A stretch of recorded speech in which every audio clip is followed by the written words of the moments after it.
Joining me is One Nation's Chief of Staff, James Ashby, and former Labor councillor, Linda Scott. Welcome to you both. James, I'll start with you. One Nation have surged in the polls on the back of Liberal indecision on net zero and immigration. If Susan Lee ditches net zero and then comes out strong on curtailing runaway immigration, are you worried the gains you've made will be lost from One Nation? I don't think so, James. We know that this has been spurred on because of the strong language used by One Nation. We've been decisive on this whole rubbish of net zero ever since it came out. So we've been talking about this for a very long time and making our point very clear to the Australian voters. I think now over that 9 years that we've been telling the Australian public just why their power bills are going up, why the country continues to go into greater debt, why cost of living has been driven higher and higher, people are starting to understand. And for Susan Lee and her cohort to say anything but, if they were to get into government, they would write a letter which is presented to the ambassador who sits with the UN, present it to the UN and say, we are out. Nothing shorter than that will do, because you can't be half pregnant in this instance. And if you want to be a true leader, Susan, you need to step up to the plate and say, we're out of Paris, because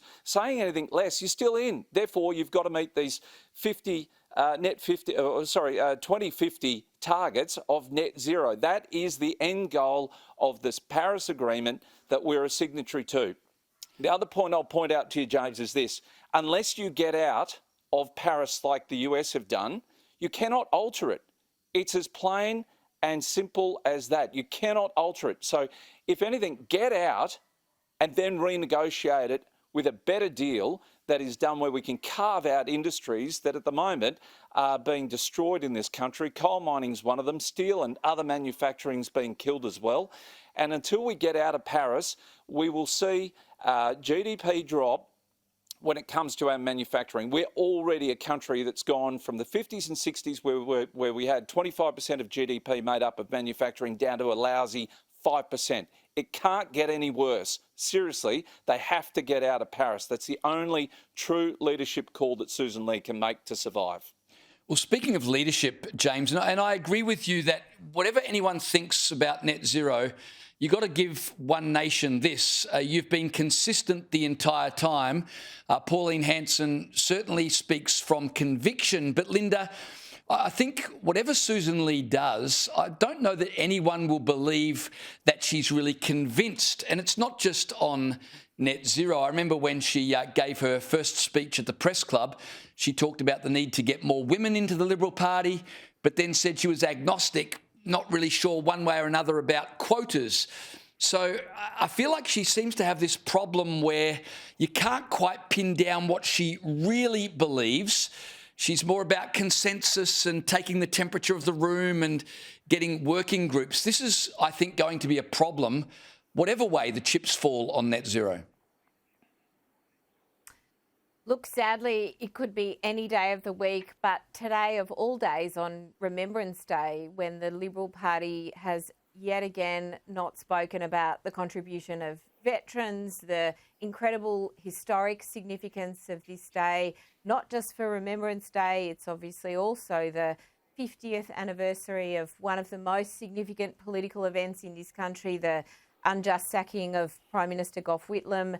And yet Why don't you want to have this debate on net zero, Linda? Again and again is talking about themselves and their own internal fight. James, I think it's disappointing to hear you continuing with this very unscientific line that we should, pull out of international agreements that we've already committed to. It's very disappointing to hear you persist with these untruths about the fact that this form of moving to renewable energy is somehow anything other than the cheapest, most effective, most science evidence-based way to power Australia moving forward.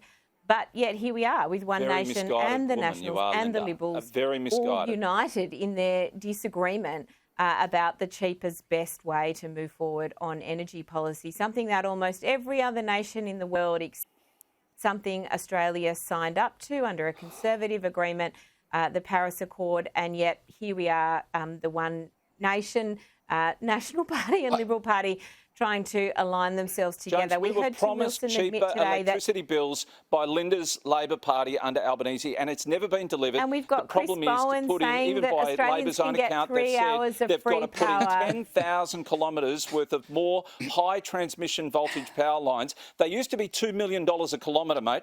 They're now $12 to $14 million a kilometre. This is where people's power bills are going up because someone's got to pay for it. And it's all wonderful. I love solar. I've got it on my rooftop. But to go and put them 5,000 kilometres in the middle of nowhere and then have to run these new high transmission power lines to get this power back to the city folk, it's just unachievable. And we're destroying prime agricultural land in the process.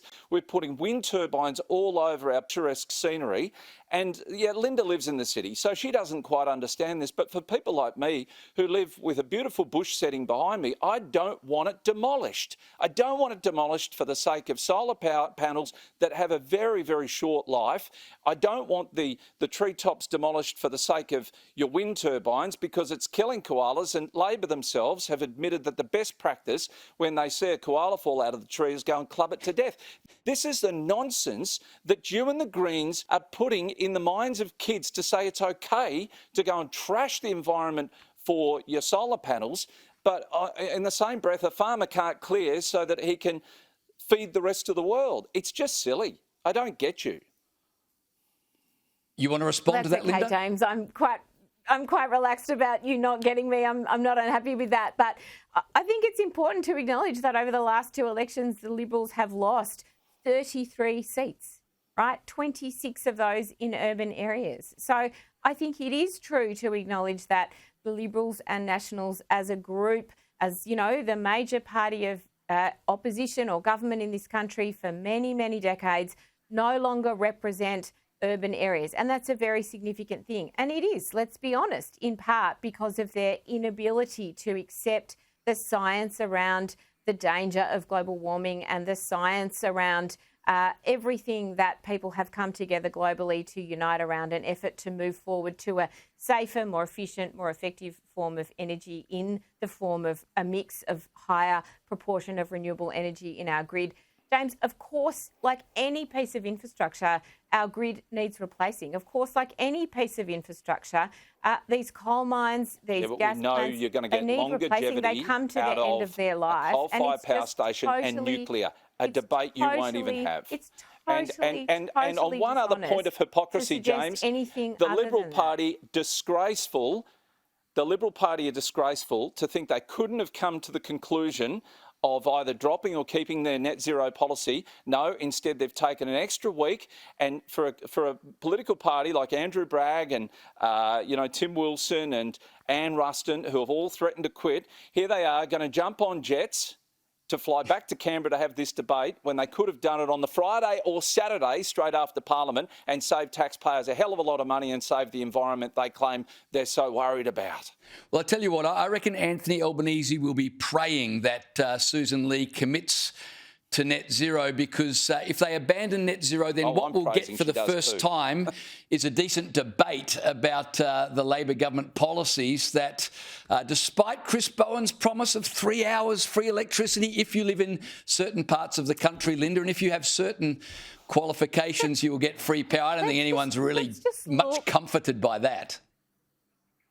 Well, I think they are. I mean, free power is free power, and that's a fantastic offer from the Labor government, and I think we should all celebrate it. But also, let's look at But it's not free power because we're subsidising the renewables. $5 discounts off our power bill too. That never came to fruition. You can both keep arguing over the top of me, but let's look where it's leading the Liberal and National Party electorally. I've already spoken about the 33 seats they've lost in the last 2 elections. Let's look at the ACT, for example, where the Chief Minister, Andrew Barr, now is up to his 5th opposition leader in his term.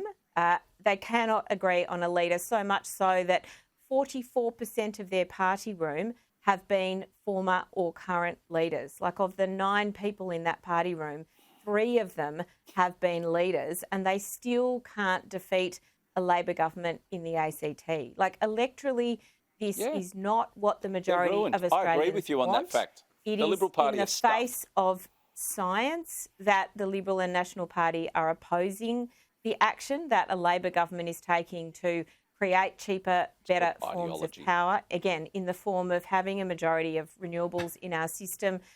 Australians know this. They know this and they keep voting for it. And yet small fringe groups like One Nation, increasingly the Liberal and National Party following this path too, are defying the world and what the world is doing together. It's just ridiculous. And it's going to damage, if the Liberals come to a position where they oppose creating, a sensible energy policy, a policy that the majority of Australians overwhelmingly back, it is clearly only doing damage to themselves. Well, Linda, you spoke about One Nation as being a fringe party. Pauline Hanson is back from her trip overseas to CPAC, where she's brushed shoulders with Donald Trump, who incidentally has pulled out of net zero, and Nigel Farage. She's talking up a Reform UK-style movement taking root here in Australia, saying One Nation's rise mirrors what's happening in Britain. James, what's the strategy off the back of this trip? You were there with Pauline in the US. Is it about expanding the One Nation brand, building ties internationally, or what's the strategy here? Well, it's pretty clear that any political party here in Australia wants to build those trilateral relationships, and the UK and the US are very important to Australia. Not to mention the fact that Senator Hanson was given a great opportunity to rub shoulders as well with the President of Argentina, President Milei. So that was a great experience, but also too, just meeting other congressmen and women from the United States, other leaders from across the globe, conservative leaders as well that want to see patriotism back in their country. They want to see the debt paid down. They want to see unity. That's the big thing. And, there's no greater country that I look at that is united as one. They serve under one flag. That's the United States. They've got one anthem that they haven't had to change for a minority group. And, the pride that I saw in America, and it's wonderful to see good, strong leaders. Nigel Farage, a future Prime Minister of England, wanting to rub shoulders and meet. And you could see from some of the images and the video that came back from the United States, just the admiration they had for each other. It's nice. Albanese wouldn't even meet with Nigel Farage, given the fact that, in 4 years' time, he is likely, as the polls are showing now, to be the future leader. Milei's doing a terrific job there in Argentina, what has been a socialist, communist country, is turning it around. And all of a sudden, you can see the reports. And I know the IPA are currently there in Argentina doing stories that I think we're going to see in the next couple of weeks. I saw Gina Reinhardt there. When was the last time Anthony Albanese asked the most successful business person in this country for a sit-down meeting to find out how he can encourage her to spend and invest more money in this country? No, it's Donald Trump, it's Milei, it's all those other world leaders that are going down a conservative route that are calling upon our richest people in this country to say, well, if you can't make money, if you can't get projects off the ground in Australia, come, we'll help you. We'll roll the red carpet out to see you invest in our country. So it was just a wonderful experience being able to go over, and it's full credit to Pauline Hanson, because I think finally, after 30 years in politics, there's some recognition that she's on the right path, and she's been invited by world leaders in some of our biggest nations, as I say, the UK and US, to go and talk at these conservative events. Well, the trip certainly has emboldened Pauline Hanson. She's told journalists the leadership of Susan Lee has been hopeless for the conservative politics of this nation. No more am I going to be there as backup for them and support them, which I have been. One Nation can hold government, whether it's state or eventually in time in the federal arena. Linda, big call, or could she do it? Well, look, that's a matter for the Australian people. I do think Senator Hanson has come home with a fair suitcase of hubris, and we'll see how the Australian people respond to that. In my experience, Australians prefer humble leaders who actually are realistic about their chances of winning government. But, ultimately this is a matter about how people vote. But I don't think Australians will forget Senator Hanson's statements about, her clear opposition to the beautiful, wonderful multiculturalism that we embrace in Australia. I don't think Australians will forget Senator It's never been her Hanson's objection. comments She and wants stunts in the one parliament culture in Australia, a monoculture. Australians embrace and love the multiculturalism of this incredible nation. That's No, true they actually patriotism, don't. is We embracing don't and celebrating want the multiple cultures wonderful, in our country. diverse cultures We want that a we have monoculture. here. We welcome people from all over the world. But don't bring your problems to this country. Come here to be Australian. That's all we ask of people. Look, we don't have an James, issue with people. We've got shout many over the followers top of from me all if you'd over the like, world but, that want to be Australian, and we love them just as much as we love those people born here.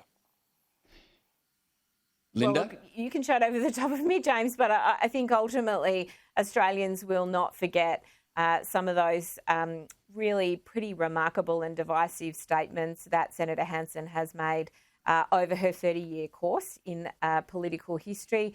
And I think what Australians are looking All for proven is right, clearly, correct? like the Prime Minister that they voted for, a leader in Anthony Albanese who's bringing people together, who's consistently and 33.5% of the primary vote, that's rolling not a out mandate. the promises That's not a leader. that he took to the Australian people. All right, let's in delivering, cost of living reform and a range of other support services, improving our health system, making medications cheaper, doing all the things. Let me jump in there. That's the kind of reliable governance they want. Let me jump in there, Linda, because I've got to get to the ABC. One of their better-known presenters, Patricia Cavallis, has penned an op-ed slamming the Liberal Party's net zero debate as what she calls an exercise in self-harm.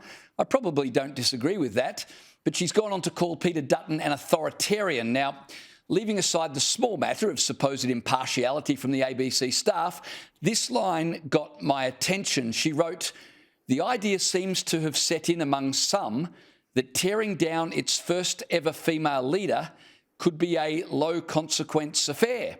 She goes on to say that ditching Susan Lee would result in brand damage for the Liberals because, well, Susan Lee is a woman. So, Linda, let me go to you first. Do you think that if the Liberals Party decided, you know what, Susan Lee needs to go, we're polling at 24%, historic low, her personal approving rating is minus 33%, we're going to dump Susan Lee, move on to someone else, do you think they'd suffer because they've dumped a woman? Look, it's certainly not my job to give the Liberal Party advice on what they should do to improve their brand or indeed their standing in the eyes of the Australian public.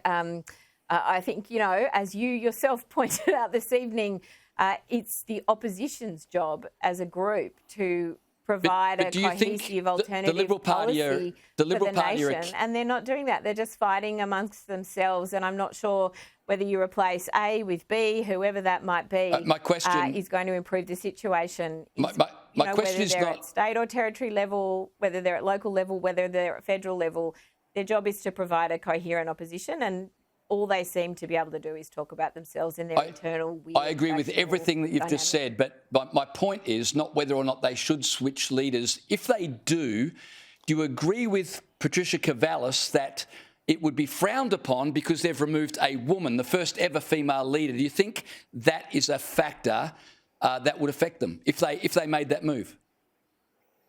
I think what we do know from the evidence collected on behalf of the views of Australian people is that a lot of Australian women no longer think that the Liberal Party represents them.